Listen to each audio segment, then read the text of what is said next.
So before we get into more details about electric vehicles and your portfolio, as you said, across your different product lines, I want to ask you a couple more political questions that are very much on people's minds. So today, it appears that we averted a rail strike because of presidential and other intervention.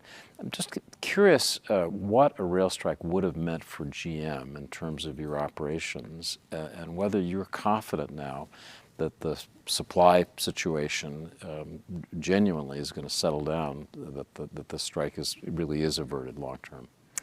Well, I think it was great work by all parties involved to get to a tentative agreement. And, I think now the work is to get the agreement ratified, but I'm very hopeful that will happen.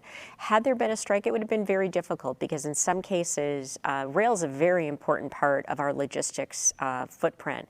And so to have rail shut down, not only our industries, but many industries, it would have, in some cases, had plants closing rather quickly and had a real impact. So I think it was... So I'd be curious because that's such an interesting way for people to understand what it would mean. How quickly would GM have had to close plants if we'd had a rail strike? Well, it depends on the plant specifically, but for instance, in the plants that build trucks, a truck is built on a frame.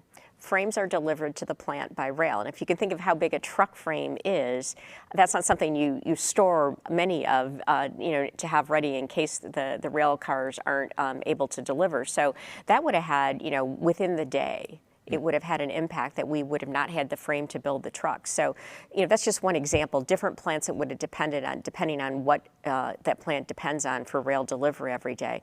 But also very important, in many cases, it's trucks and rail, but rail is how vehicles are delivered, at least leaving the plant to maybe a distribution center to the dealer.